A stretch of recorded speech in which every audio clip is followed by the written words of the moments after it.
नमस्कार, स्वागत है आपका इंडियन एनालिसिस देख रहे हैं आप। मैं हूं आपके साथ प्रशिता शर्मा और निवेश पर क्लेश। जी हां, लंबे समय से मध्य प्रदेश में यही चल रहा है।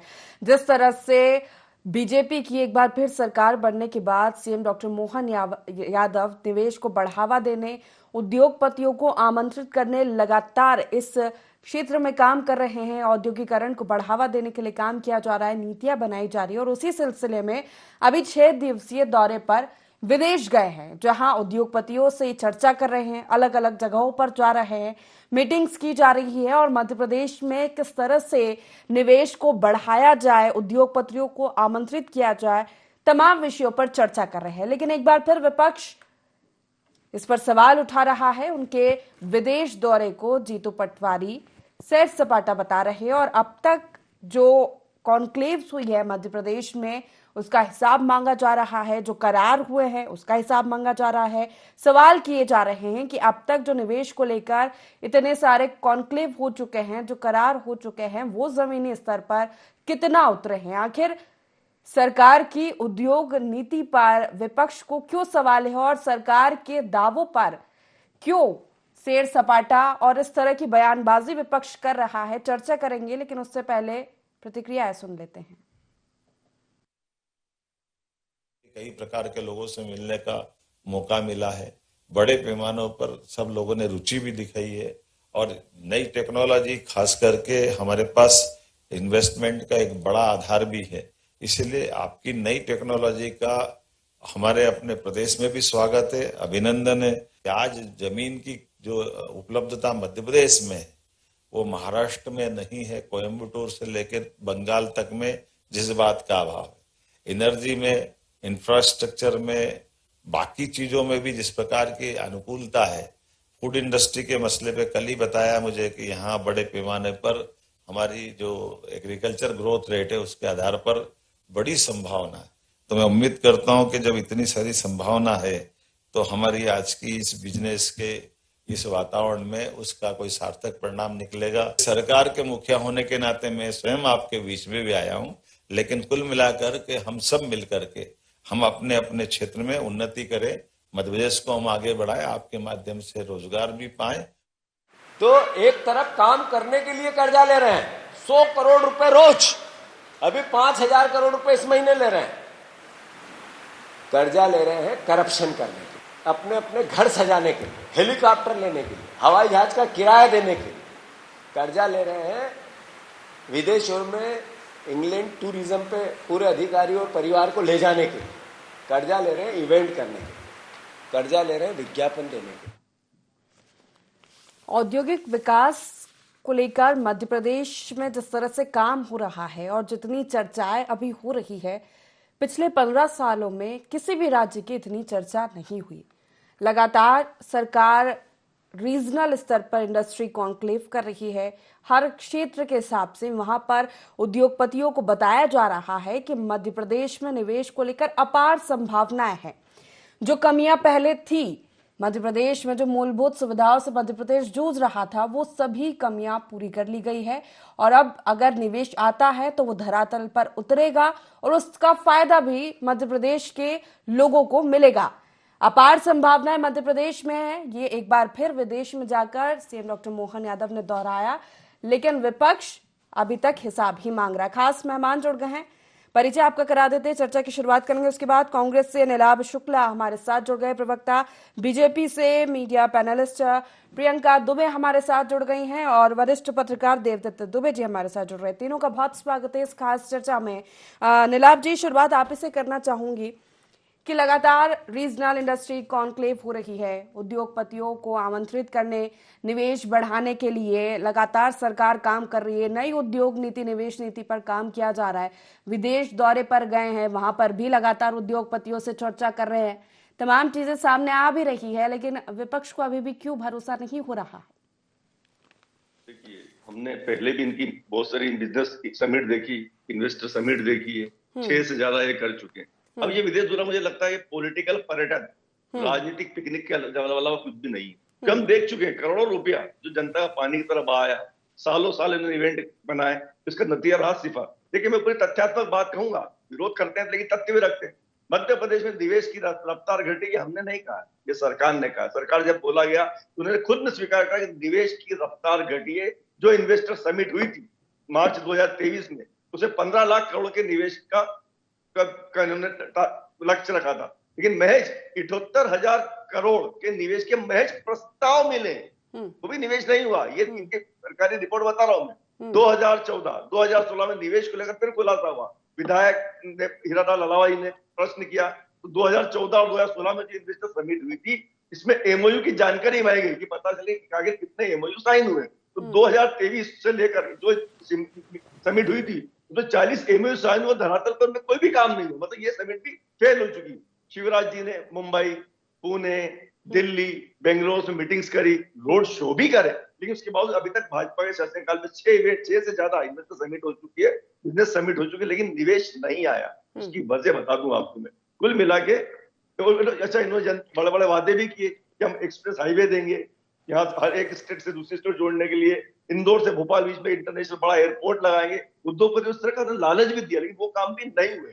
सबसे बड़ी बात है, इन्वेस्टर चाहता है इंफ्रास्ट्रक्चर। आपके पास इंफ्रास्ट्रक्चर है या नहीं ताकि वो निवेश कर सके? नहीं है। आपकी स्थिति क्या है? कुल मिला के लब्बो लोहा भी है। सरकार लगातार हर मुद्दों पर घोषणाएं करती रही, ये निवेशक भी जानते हैं। संरचना को लेकर पिछले 2 दशक से जो स्थिति रहे नीलाभ जी, उसमें तो परिवर्तन आया है। सड़क, बिजली, पानी, जो मूलभूत सुविधाओं से मध्य प्रदेश जूझ रहा था, जिसकी वजह से बीमारू राज्य की श्रेणी में आया था, उससे तो बाहर निकला है। आप अगर अभी आज भी ग्रामीण इलाकों का सर्वे करेंगे, हम तो जमीन पे काम करते हैं, आप अभी भी कई इलाके से, हम बड़े इंदौर शहर की बात करता हूँ, छोटे इलाकों की बात करें, आज भी पूरा शहर छोटी सी बारिश में टापू में तब्दील हो जाता है। घुटने पानी भर जाता है। बारिश में पानी की स्थिति खराब होती है, गर्मी में पानी टैंकर चलने लगते हैं। गाँव की स्थिति तो और ज्यादा खराब है। तो मूलभूत सुविधाएं, पानी, सड़क, बिजली, इसमें भी हम पिछड़ रहे हैं। दूसरी बात, प्रदेश अपराध में अव्वल, महिला असुरक्षित, कुल मिलाकर अब माहौल दे नहीं पा रहा है। ठीक है, विदेशी यहाँ पर आकर्षित हो, हम बड़े बड़े दावे करते हैं विदेशी निवेश होगा, लेकिन एक आंकड़ा ये भी है कि 18-19 में जो विदेशी निवेश 1.6% था, वो 22-23 में बढ़कर 5% हो गया। देखिए, मैंने तो आपको आंकड़े बताया, 2000 सरकार ने आंकड़े दिए 2023 मार्च के, प्रदेश में निवेश की रफ्तार घटी है। मैं कांग्रेस कार्यालय की रिपोर्ट नहीं बता रहा हूँ, सरकारी रिपोर्ट बता रहा हूँ आपको। ठीक है, प्रियंका जी से जवाब ले लेते। प्रियंका जी, सरकार जो भी कार्य करे, लेकिन सबसे बड़ी बात है प्रतिपक्ष का कार्य है हर चीज में हमेशा त्रुटियां ढूंढना, रोते रहना। जो कांग्रेस आज इतने आरोप लगा रही है, अगर मैं बहुत ही अच्छी स्थिति से मैं बात करूं तो 2003 में माइनस में इंडस्ट्रियल ग्रोथ हुआ करती, जो आज 27% इंडस्ट्रियल ग्रोथ हो चुकी है। पर कैपिटा जो 11,000 थी, 1,46,000 रुपये मध्य प्रदेश पहुंच चुका है। अगर सबसे बड़ी इंडस्ट्रीज के लिए अगर हम बात करें तो इंडस्ट्री की सबसे बड़ी डिमांड होती है इंफ्रास्ट्रक्चर, जहाँ पूरे मध्य प्रदेश में सिर्फ 44,000 किलोमीटर रोड हुआ करती थी, उस प्रदेश में कोई भी इंडस्ट्रियल अगर से बात की जाएगी तो वो इन्वेस्टमेंट के लिए तैयार नहीं होगा, जहां बिजली की समस्या हो, जहां पानी की समस्या हो।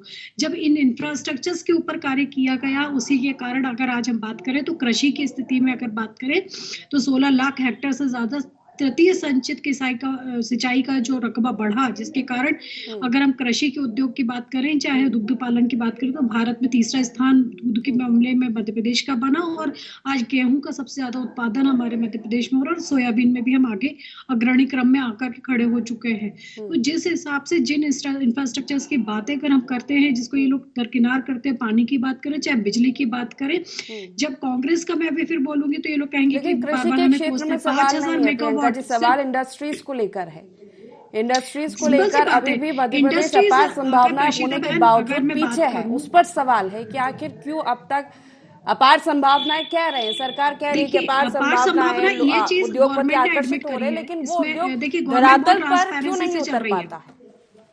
मैं आपको बताऊं, गवर्नमेंट स्पष्ट बिल्कुल ट्रांसपेरेंसी के साथ चल रही है। ये बात माननीय मुख्यमंत्री जी ने भी ये बात एडमिट करी है कि जब सेंट्रलाइज्ड अगर हम बात करते हैं, इंडस्ट्रियल समिट हुआ करते थे, तो जो स्थानीय स्तर की समस्या है वो सामने कम आ पाती थी और उनका निराकरण नहीं हो पाता था। इस कारण रीजनल समिट से स्टार्ट की गई, जिसके कारण वहाँ की स्थानीय वोकल फॉर लोकल पे भी कार्य किया जाए, वहाँ की जो लघु उद्योग है उनको भी साथ में लेते हुए स्किल डेवलप प्रोग्राम्स अरेंज किए जाए। जिसका अगर हम बात करें तो अभी हमारे अमित दुबे जी ने भी और क्या बोलते हैं दोरसाजी भाई साहब ने भी वहां पर जो चर्चा करी कि हमारे जो मैन पावर्स है, जो हमारे ह्यूमन रिसोर्स है, उनको स्किल्ड ह्यूमन रिसोर्स को यूटिलाइज करते हुए हम लोग जितना इन्वेस्टमेंट कर सकते हैं। आज Madhya Pradesh plug and play की स्थिति में आ चुका है, जहां पर इंफ्रास्ट्रक्चर, बिजली, पानी उपलब्ध है, जिसके साथ में हम इंडस्ट्रियल और अगर हम बात करें लैंड बैंक के मामले में आज मध्य प्रदेश सबसे बड़ा स्थान देने के लिए तैयार है, जो कि आज हमारा सबसे बड़ा प्रस्ताव है। जो बातें आई, ये बात बिल्कुल गवर्नमेंट ने एडमिट करी है, ये चीज में कोई दोहरा भाव नहीं है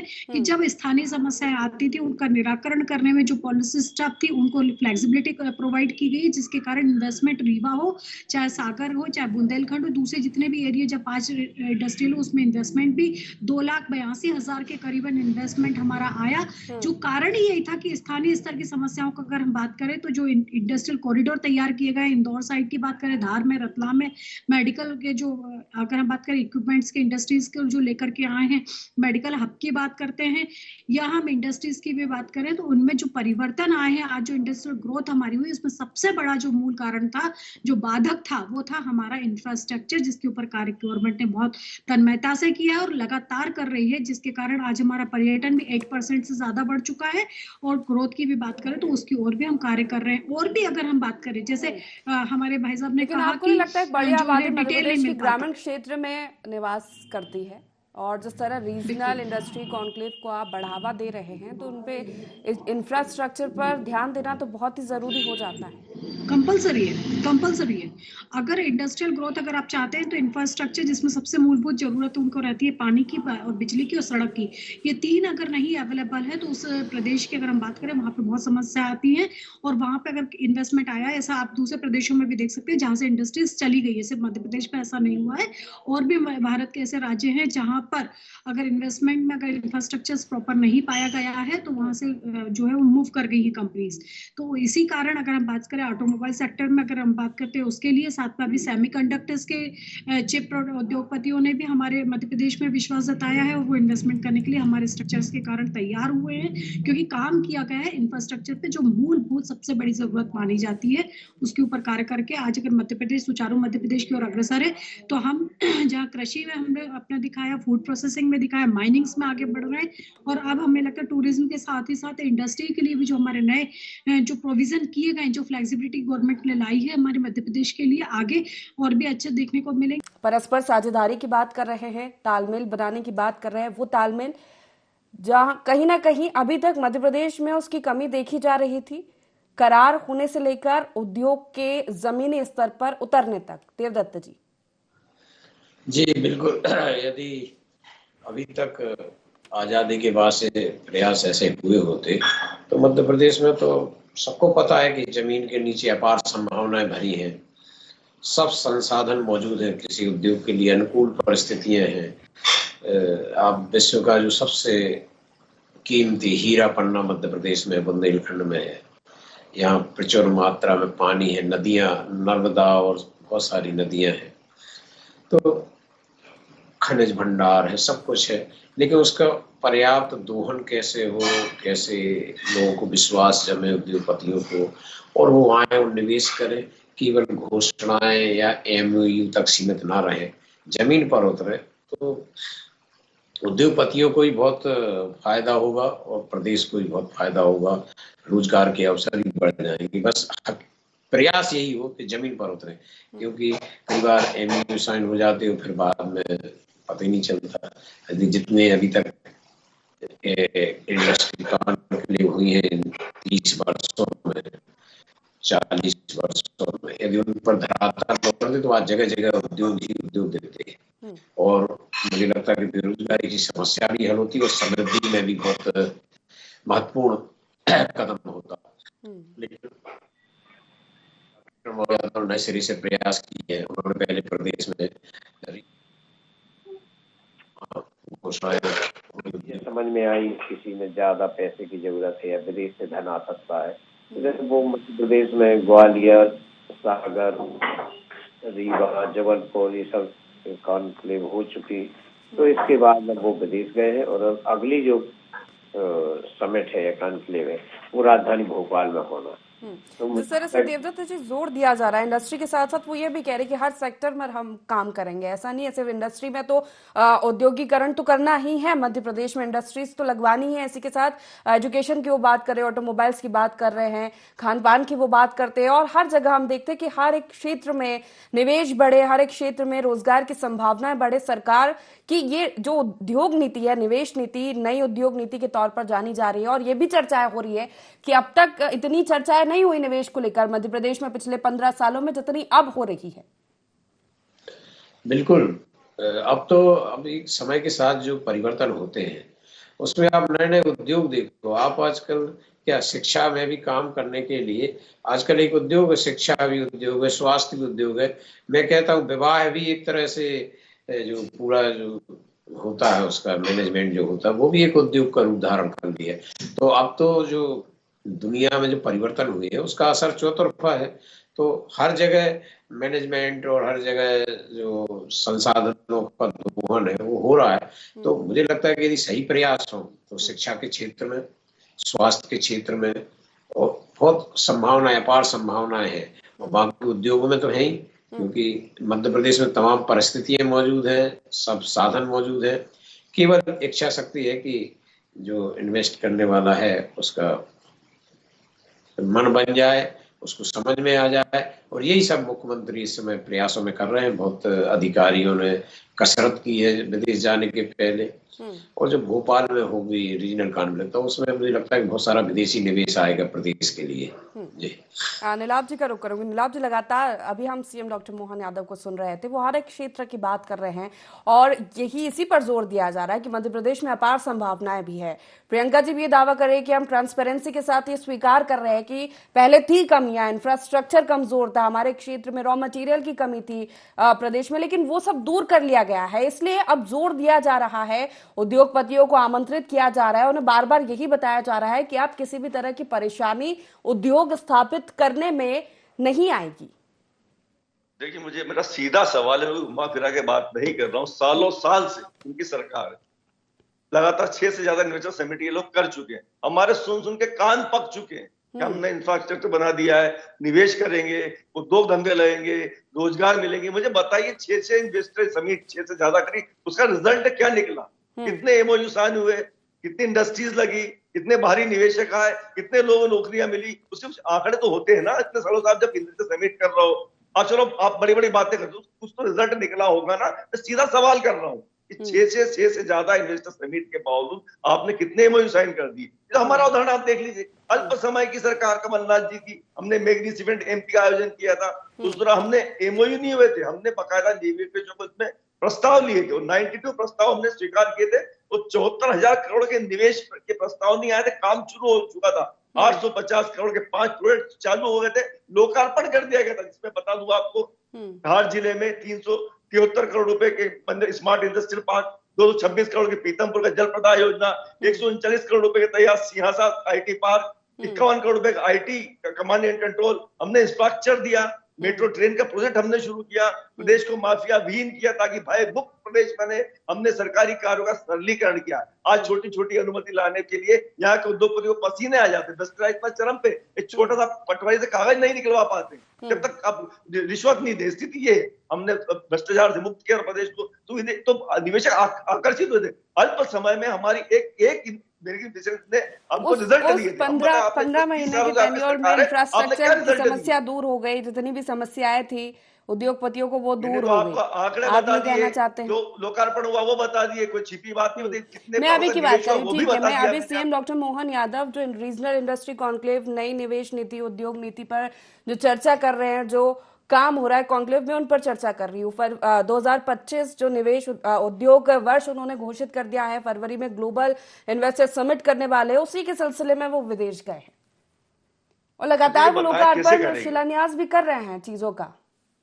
देखिए कैसे करेंगे, सरकार कर्ज ले लेकर घी पी रही, लगातार कर्ज ले जा रही। इनकी योजना चलाने के लिए इनके पास पैसा नहीं, कैसे डेवलपमेंट करेंगे, इंफ्रास्ट्रक्चर कैसे बनाएंगे आप बताएं। ये सिर्फ एक राजनीतिक पर्यटन के अलावा कुछ भी नहीं है। 370 योजनाएं बंद होने के कवारे तमाम अखबारों की सर्वे रिपोर्ट है।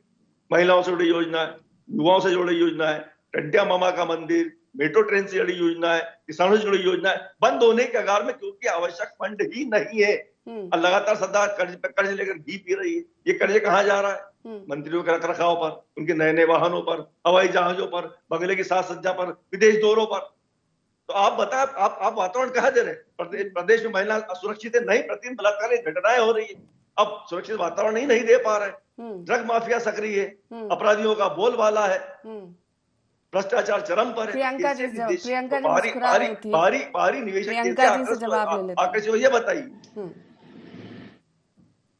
इतनी समस्या मध्य प्रदेश में, कैसे आप बाहरी निवेश लेकर आएंगे, कैसे स्थापित करेंगे उद्योग? ये जितनी चिंता प्रतिपक्ष ने जाहिर करी, अगर थोड़ा सा न्यूज़पेपर भी पढ़ लिए होते तो बेहतर होता। ये मैं नहीं कह रही हूँ, यूके के क्लिनिक सप्लाइजर की जो उन्होंने मेडिकल इक्विपमेंट्स की उज्जैन देवास रोड के ऊपर जिन्होंने अपना खुद का इंडस्ट्री 5 एकड़ में लगाया, तो उन्होंने खुद ने अपना एक्सपीरियंस शेयर किया है कि भारत के अंदर बैंगलोर के बाद में उद्योगों के लिए, इन्वेस्टमेंट के लिए सबसे अच्छा लैंडमार्क उपलब्ध है, लैंड बैंक उपलब्ध है। सिर्फ उन्होंने बोला कि 3 हफ्ते के अंदर, या मैं दिखा सकती हूँ, ये पूरा स्पष्ट आप न्यूज़पेपर में एनडीटीवी का है, ये इसमें खुद पढ़ सकते हैं आप। साफ उन्होंने लिखा है कि 5 एकड़ भूमि जिसका आवंटन की संपूर्ण प्रक्रिया 8 सप्ताह के भीतर पूरी होगी। ग्रीन एनर्जी कनेक्शन से लेकर सप्लाई तक की प्रक्रिया 3 सप्ताह के समय में पूरी हुई है। उन्होंने कहा कि भारत में निवेश करने के लिए मध्य प्रदेश सबसे बेहतरीन स्थान है। ये विक्रम उद्योगपुरी के इसमें अगर हम बात करें तो सामिक वसु जी का जो है ये स्टेटमेंट छपा हुआ है, ये उद्योग की बात कर रहे हैं। तो बेहतर है कि अपने नॉलेज को थोड़ा सा अपडेट करिए। अगर हम बात करते हैं कॉरिडोर्स की बात करें तो आप भोपाल से इंदौर तक जाएंगे और उज्जैन धार उधर के जो एरिया को आप देखेंगे जो इंडस्ट्रियल कॉरिडोर्स के तौर पर डेवलप किए गए हैं। तो थोड़ा सा अगर हम एसी रूम से बाहर निकल के ग्राउंड पे जाएंगे तब आपको समझ में आएगा कि मध्य प्रदेश चहुओर उन्नति कर रहा है। ठीक है, देखना होगा हालांकि प्रियंका जी की विदेश दौरे के बाद क्या कुछ परिणाम निकलकर सामने आ रहे हैं। जो दावा सरकार कर रही है उद्योगपतियों को आमंत्रित करने का, कितने करार होते हैं, कितना मध्य प्रदेश को इसका फायदा मिलता है। समय की कमी है, आप तीनों मेहमानों का बहुत शुक्रिया हमारे साथ इस चर्चा में शामिल होने के लिए। तो विदेश दौरे पर है, लेकिन सवाल अभी भी विपक्ष उठा रहा है। हालांकि लगातार मध्य प्रदेश में अपार संभावनाओं की बात की जा रही है। बात क्यों की जाए, मध्य प्रदेश में अपार संभावनाएं हैं निवेश की, लेकिन जो समस्या है उद्योग स्थापित करने में आ रही थी अब तक, वो सरकार दावा कर रही है कि वो हम दूर कर चुके। इसलिए 2025 को उद्योग वर्ष उन्होंने घोषित कर दिया है। ग्लोबल इन्वेस्टर समिट करने जा रहे हैं और उसी सिलसिले में विदेश दौरे पर उद्योगपतियों को आमंत्रित करने और देश भर में भी वो कॉन्क्लेव में इंटरैक्टिव सेशंस कर रहे हैं उद्योगपतियों के साथ कि मध्य प्रदेश में उद्योग स्थापित हो। तो फिलहाल एनालिसिस में इतना ही। बने रहिए IND24 के साथ। नमस्कार।